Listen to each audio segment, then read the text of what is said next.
গান্ধীৰ ভাৰত জোড়ো ন্যায় যাত্ৰাৰ পাছতে অসমত কি পৰিস্থিতিৰ সৃষ্টি হৈছে সেই কথা হয়তো নতুনকৈ কোৱাৰ কোনো প্ৰয়োজন নাই। এবাৰ মুখ্যমন্ত্ৰী ডক্টৰ হিমন্ত বিশ্ব শৰ্মাই পুনৰবাৰ ৰাহুল গান্ধীক উদ্দেশ্যি কেইটামান বিশেষ মন্তব্য কৰা দেখিবলৈ পোৱা গৈছে। তেওঁ প্ৰশ্ন কৰিছে, যদি ৰাহুল গান্ধীয়ে হিন্দু ধৰ্মক ইমান বিশ্বাস কৰে বা সন্মান কৰে তেন্তে কামাখ্যা মন্দিৰত কিয় সেৱা নললে কংগ্ৰেছ নেতা ৰাহুল গান্ধীয়ে? লগতে ভূপেন হাজৰিকাৰ সমাধিস্থলীৰ কাষেৰে পাৰ হৈ আহিছে কংগ্ৰেছ নেতাগৰাকীয়ে, কিন্তু ভূপেন হাজৰিকাৰ সমাধিস্থলীত কিয় এবাৰ নুসুমালে কংগ্ৰেছ নেতা ৰাহুল গান্ধী? এইবাৰ প্ৰশ্ন কৰিছে অসমৰ মুখ্যমন্ত্ৰী ডক্টৰ হিমন্ত বিশ্ব শৰ্মাই। সবিশেষ জনাম এই মুহূৰ্তত। ৰাহুল গান্ধীক লৈ পুনৰ সোচ্চাৰ মুখ্যমন্ত্ৰী ডক্টৰ হিমন্ত বিশ্ব শৰ্মা। ভূপেন হাজৰিকাৰ সমাধিস্থলীত কিয় নুসুমালে কংগ্ৰেছ নেতা ৰাহুল গান্ধীয়ে? প্ৰশ্ন কৰিছে। পুৱামক্কা হয়গ্ৰীৱ মাধৱ মন্দিৰত সেৱা নকৰিলে ৰাহুলে। বৰপেটা সত্ৰৰ সন্মুখেৰে পাৰ হৈ গ'ল ৰাহুল, কিন্তু এবাৰো নুসুমালে। কামাখ্যা মন্দিৰতো এবাৰো সেৱা কৰি নগল কংগ্ৰেছ নেতাগৰাকীয়ে। মিডিয়াৰ দৃষ্টি আকৰ্ষণ কৰিবলৈ বটদ্ৰৱাত সোমাব বিচাৰিছিল ৰাহুল গান্ধীয়ে। শংকৰদেৱক সঁচাই সন্মান কৰা হলে বৰপেটা সত্ৰত সেৱা কৰিলেহেঁতেন কংগ্ৰেছ নেতাগৰাকীয়ে। অসমত যদি ইমানে ভাল পায় ভূপেন হাজৰিকাৰ সমাধিস্থলীত কিয় নুসুমালে? হিন্দু ধৰ্মক ইমানে যদি সন্মান কৰে কামাখ্যাত কিয় সেৱা নললে ৰাহুল গান্ধীয়ে? ৰাহুল গান্ধীৰ ন্যায় যাত্ৰাৰ উদ্দেশ্যই আছিল অসমক অশান্তি কৰা। লোকসভা নিৰ্বাচনৰ পাছতে গ্ৰেপ্তাৰ কৰিম কংগ্ৰেছ নেতা ৰাহুল গান্ধীক। আৰু SITয়ে গুৱাহাটীৰ ঘটনাক লৈ আৰু ইতিমধ্যে সকলো প্ৰমাণ একত্ৰিত কৰা হৈছে ৰাহুলৰ বিৰুদ্ধে। ৰাহুল গান্ধীক লৈ পুনৰ সোচ্চাৰ হৈছে মুখ্যমন্ত্ৰী ডক্টৰ হিমন্ত বিশ্ব শৰ্মাই। কেইবাটাও মন্তব্য কৰা দেখিবলৈ পোৱা গৈছে। প্ৰশ্ন কৰিছে এইবাৰ কংগ্ৰেছ নেতা ৰাহুল গান্ধী কিয় ভূপেন হাজৰিকাৰ সমাধিস্থলীত এবাৰো নুসুমালে? কাষেৰে পাৰ হৈ আহিছে সমাধিস্থলীৰ, কিন্তু এবাৰো নুসুমালে। বৰপেটা সত্ৰৰ সন্মুখেৰে পাৰ হৈ গৈছে ৰাহুল গান্ধী, এবাৰো নুসুমালে। কামাখ্যা মন্দিৰত কিয় এবাৰ সেৱা নললে কংগ্ৰেছ নেতাগৰাকীয়ে? যদিহে হিন্দু ধৰ্মক ইমান সন্মান কৰে, হিন্দু ধৰ্মক যদি ইমানে ভাল পায় কিয় নুসুমালে বুলি প্ৰশ্ন কৰিছে। শংকৰদেৱক যদি সন্মান কৰে তেন্তে বৰপেটাত কিয় নগল কংগ্ৰেছ নেতাগৰাকীয়ে? অসমক যদি ইমানে ভাল পায় ভূপেন হাজৰিকাৰ সমাধিস্থলীত কিয় নগল কংগ্ৰেছ নেতা ৰাহুল গান্ধীয়ে বুলি প্ৰশ্ন কৰিছে অসমৰ মুখ্যমন্ত্ৰী ডক্টৰ হিমন্ত বিশ্ব শৰ্মাই। যদি সম্ভৱ হয় আমি মুখ্যমন্ত্ৰী ডক্টৰ হিমন্ত বিশ্ব শৰ্মাৰ সেই মন্তব্য আগবঢ়াম।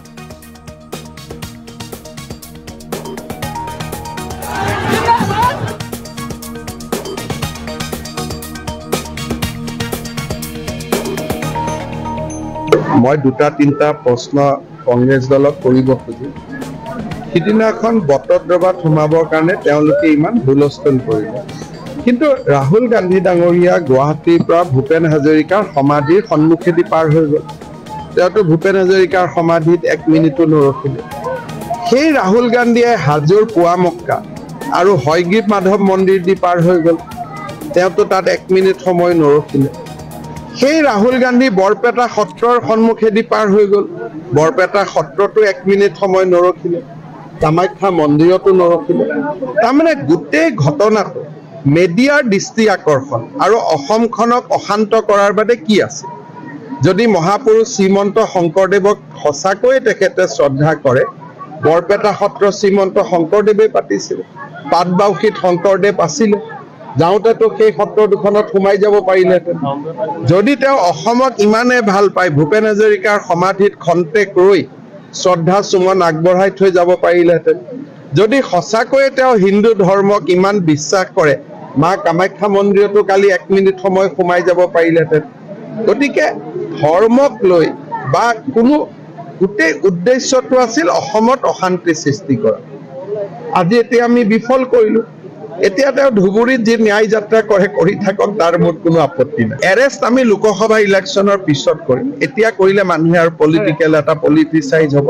লোকসভা কেছটো হ'ল, এতিয়া SITয়ে ইনভেষ্টিগেশ্যন কৰিব আৰু যিবিলাক প্ৰমাণ আমাৰ সন্মুখত আছে। কালিতো গুৱাহাটীত বহুত ডাঙৰ ঘটনা হ'লহেঁতেন যি ধৰণে তেওঁ বেৰিকেড ভাঙাৰ বাবে উৎসাহ যোগাইছিলে। গতিকে আমি সময়ত লোকসভা ইলেকশ্যনৰ আগতে আমি বৰ বেছি নকৰোঁ, কাৰণ অসমত আমি এনেই জিকি আছো আৰু ইয়াত বৰ বেছি পলিটিকেল হুলস্থুল কৰি লাভ নাই। শান্তিপূৰ্ণভাৱে ৰাজ্যখন থাকিলেই ভাল। আমাৰ হেৰুনীয়া গুণ্ডাৰ ওচৰত আপুনি আহে কিয়? চৰকাৰে দিয়া ৰাস্তাটি গৈ থাকিলে গুণ্ডাৰ জেগাত থাকিলেহেঁতেন, আপোনালোকৰ জেগাত থাকিলেহেঁতেন। যেতিয়া কোনোবা এখন ৰাজ্যত আপুনি অতিথি হৈ আহিছে, সেই ৰাজ্য চৰকাৰৰ নিয়মটো মানিব লাগিবনে? আমি কৈছো গুৱাহাটীতো তেওঁলোক আজিও সোমাইছে, কয় গুৱাহাটীত সোমাব বাধা দিছে। আৰে গুৱাহাটী পাৰ নোহোৱাকৈ উজনিৰ পৰা নামনি যাব পাৰে নেকি? তেওঁলোকে কৈ যে আজি বৰপেটা পালে গৈ কি নগাঁৱৰ পৰা ৰকেটেদি গৈ পালে নেকি? গুৱাহাটীৰ মাজেদি এইটো গ'ল। খালি আমি কৈছিলো যে এইটো ৰাস্তা দি নাযাব, X ৰাস্তা দি নাযাব, Y ৰাস্তা দি যাব। সেইটোত কি আপত্তি কৰিবলগীয়া আছে? সেইখনতো গুৱাহাটীয়ে।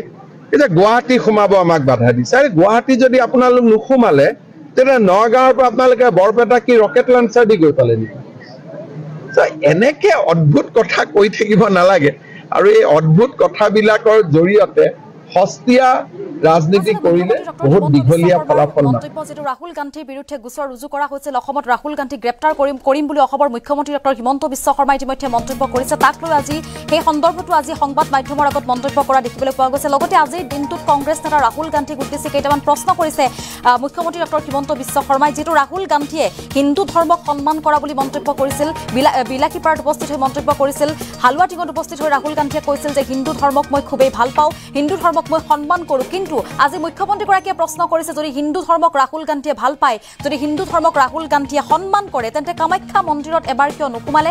কামাখ্যা মন্দিৰত কিয় সেৱা নললে কংগ্ৰেছ নেতা ৰাহুল গান্ধীয়ে? আজিৰ দিনটোত এটা বিশেষ প্ৰশ্ন মুখ্যমন্ত্ৰী ডক্টৰ হিমন্ত বিশ্ব শৰ্মাৰ। লগতে তেওঁ কৈছে যে যদি ৰাহুল গান্ধীয়ে অসমক ইমান ভাল পায়, ভূপেন হাজৰিকাৰ সমাধিস্থলীৰ কাষেৰে পাৰ হৈ আহিছে কংগ্ৰেছ নেতাগৰাকীয়ে, কিন্তু ভূপেন হাজৰিকাৰ সমাধিস্থলীত এবাৰো সোমাবৰ সময় নহ'ল নেকি কংগ্ৰেছ নেতা ৰাহুল গান্ধী? কিয় নোসোমালে এবাৰো সমাধিস্থলীত? এটা আজিৰ দিনটোত এটাও বিশেষ প্ৰশ্ন কৰিছে কংগ্ৰেছ নেতাগৰাকীক উদ্দেশ্যি অসমৰ মুখ্যমন্ত্ৰী ডক্টৰ হিমন্ত বিশ্ব শৰ্মাই। লগতে পুৱামুক্তা হয়গ্ৰীৱ মাধৱ মন্দিৰত সেৱা নকৰিলে ৰাহুলে, বৰপেটা সত্ৰৰ সন্মুখেৰে পাৰ হৈ গৈছে ৰাহুলে, কিন্তু এবাৰো নোসোমালে। যদি অসমক ভাল পায় বৰপেটা সত্ৰত সোমাব লাগিছিল। যদি শংকৰদেৱক সঁচাই সন্মান কৰে কংগ্ৰেছ নেতা ৰাহুল গান্ধীয়ে, তেন্তে বৰপেটা সত্ৰত সেৱা ল'ব লাগিছিল কংগ্ৰেছ নেতা ৰাহুল গান্ধীয়ে। অসমক যদি ইমানে ভাল পায়, ভূপেন হাজৰিকাৰ সমাধিস্থলীটো সোমাব লাগিছিল কংগ্ৰেছ নেতা ৰাহুল গান্ধীয়ে। মুঠৰ ওপৰত কেইবাটাও বিতৰ্কিত মন্তব্য কৰিছে, লগতে কেইবাটাও প্ৰশ্ন কৰিছে এইবাৰ কংগ্ৰেছ নেতা ৰাহুল গান্ধীক উদ্দেশ্যি অসমৰ মুখ্যমন্ত্ৰী ডক্টৰ হিমন্ত বিশ্ব শৰ্মাই পুনৰবাৰ মন্তব্য আগবঢ়াইছে। মই দুটা তিনিটা প্ৰশ্ন কংগ্ৰেছ দলক কৰিব খুজিম। সিদিনাখন বটদ্ৰৱাত সোমাবৰ কাৰণে তেওঁলোকে ইমান হুলস্থুল কৰিলে, কিন্তু ৰাহুল গান্ধী ডাঙৰীয়া গুৱাহাটীৰ পৰা ভূপেন হাজৰিকাৰ সমাধিৰ সন্মুখেদি পাৰ হৈ গ'ল। তেওঁতো ভূপেন হাজৰিকাৰ সমাধিত 1 মিনিটো নৰখিলে। সেই ৰাহুল গান্ধীয়ে হাজোৰ পুৱামক্কা আৰু হয়গ্ৰীৱ মাধৱ মন্দিৰ দি পাৰ হৈ গ'ল। তেওঁতো তাত 1 মিনিট সময় নৰখিলে। সেই ৰাহুল গান্ধী বৰপেটা সত্ৰৰ সন্মুখেদি পাৰ হৈ গ'ল। বৰপেটা সত্ৰতো 1 মিনিট সময় নৰখিলে। কামাখ্যা মন্দিৰতো নৰখিলে। তাৰমানে গোটেই ঘটনাটো মেডিয়াৰ দৃষ্টি আকৰ্ষণ আৰু অসমখনক অশান্ত কৰাৰ বাদে কি আছে? যদি মহাপুৰুষ শ্ৰীমন্ত শংকৰদেৱক সঁচাকৈয়ে তেখেতে শ্ৰদ্ধা কৰে, বৰপেটা সত্ৰ শ্ৰীমন্ত শংকৰদেৱে পাতিছিল। পাটবাউসীত শংকৰদেৱ আছিলে, যাওঁতেতো সেই সত্ৰ দুখনত সোমাই যাব পাৰিলেহেঁতেন।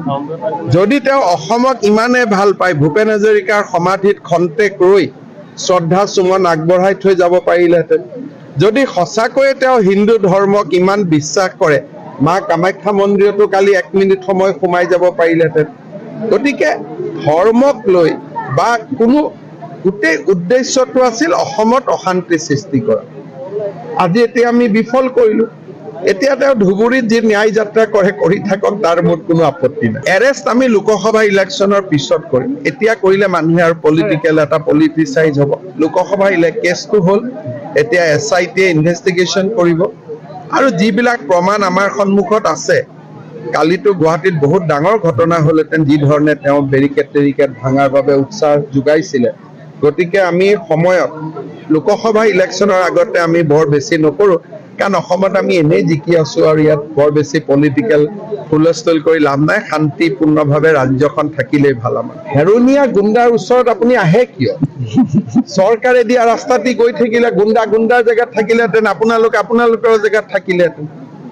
যেতিয়া কোনোবা এখন ৰাজ্যত আপুনি অতিথি হৈ আহিছে, সেই ৰাজ্য চৰকাৰ নিয়মটো মানিব লাগিবনে? আমি কৈছো গুৱাহাটীতো তেওঁলোক আজিও সোমাইছে, কয় গুৱাহাটীত সোমাব বাধা দিছে। আৰে গুৱাহাটী পাৰ নোহোৱাকৈ উজনিৰ পৰা নামনি যাব পাৰে নেকি? তেওঁলোকে কৈ যে আজি বৰপেটা পালে গৈ, কি নগাঁৱৰ পৰা ৰকেটেদি গৈ পালে নেকি? গুৱাহাটীৰ মাজেদিয়েতো গ'ল। খালি আমি কৈছিলো যে এইটো ৰাস্তা দি নাযাব, X ৰাস্তা দি নাযাব, Y ৰাস্তা দি যাব। সেইটোত কি আপত্তি কৰিবলগীয়া আছে? সেইখনতো গুৱাহাটীয়ে। এতিয়া গুৱাহাটী সোমাব আমাক বাধা দিছে। আৰে গুৱাহাটী যদি আপোনালোক নোসোমালে, তেতিয়া নগাঁৱৰ পৰা আপোনালোকে বৰপেটা কি ৰকেট লঞ্চাৰ দি গৈ পালে নেকি? এনেকে অদ্ভুত কথা কৈ থাকিব নালাগে। আৰু এই অদ্ভুত কথাবিলাকৰ জৰিয়তে সস্তীয়া ৰাজনীতি কৰিলে বহুত দীঘলীয়া ফলাফল নাপায়। আৰু এয়া আছিলে অসমৰ মুখ্যমন্ত্ৰী ডক্টৰ হিমন্ত বিশ্ব শৰ্মাৰ মন্তব্য ৰাহুল গান্ধীক সমালোচনা কৰিছে মুখ্যমন্ত্ৰীগৰাকীয়ে ৰাহুল গান্ধীক লৈ পুনৰ সোচ্চাৰ মুখ্যমন্ত্ৰী ডক্টৰ হিমন্ত বিশ্ব শৰ্মা তেওঁ প্ৰশ্ন কৰিছে ভূপেন হাজৰিকাৰ সমাধিস্থলীত কংগ্ৰেছ নেতাগৰাকীয়ে কিয় এবাৰো নুসুমালে পুৱামক্কা হয়গ্ৰীৱ মাধৱ মন্দিৰত সেৱা নকৰিলে ৰাহুল গান্ধীয়ে বৰপেটা সত্ৰৰ সন্মুখেৰে পাৰ হৈ গ'ল ৰাহুল কিন্তু এবাৰো নুসুমালে কামাখ্যা মন্দিৰতো এবাৰো সেৱা নললে কংগ্ৰেছ নেতা ৰাহুল গান্ধীয়ে অসমত অশান্তি সৃষ্টি কৰিবলৈ আহিছিল কংগ্ৰেছ নেতাগৰাকীয়ে মিডিয়াৰ দৃষ্টি আকৰ্ষণ কৰিবলৈ তেওঁ বটদ্ৰৱাত উপস্থিত হৈছিল বুলি কৈছে শংকৰদেৱক সঁচাই যদি সন্মান কৰে কংগ্ৰেছ নেতাগৰাকীয়ে বৰপেটাত উপস্থিত হ'ব লাগিছিল অসমত যদি ইমানে ভাল পায় ভূপেন হাজৰিকাৰ সমাধিস্থলীত সোমাব লাগিছিল বুলি আজিৰ দিনটোত মন্তব্য কৰিছে লগতে হিন্দু ধৰ্মক যদি সন্মান কৰে তেন্তে কামাখ্যা মন্দিৰতো সেৱা কৰিব লাগিছিল আৰু ৰাহুল গান্ধীৰ ন্যায় যাত্ৰাৰ উদ্দেশ্য আছিল অসমক অশান্ত কৰা অসমত অশান্তিৰ সৃষ্টি কৰা কিন্তু হেয়া আমি বিফল কৰিছো বুলি কৈছে লগতে গোচৰ সন্দৰ্ভতো কৈছে এছআইটিয়ে গুৱাহাটীৰ ঘটনাক লৈ তদন্ত কৰিছে বুলি কৈছে ইতিমধ্যে সকলো প্ৰমাণ একত্ৰিত কৰা হৈছে ৰাহুলৰ বিৰুদ্ধে ৰাহুল গান্ধীক লৈ পুনৰ এইবাৰ বিতৰ্কিত মন্তব্য কৰিছে লগতে লোকসভা নিৰ্বাচনৰ পাছতেই ৰাহুল গান্ধীক গ্ৰেপ্তাৰ কৰিম বুলি আজিৰ দিনটোত মুখ্যমন্ত্ৰী ডক্টৰ হিমন্ত বিশ্ব শৰ্মাই পুনৰবাৰ মন্তব্য কৰিছে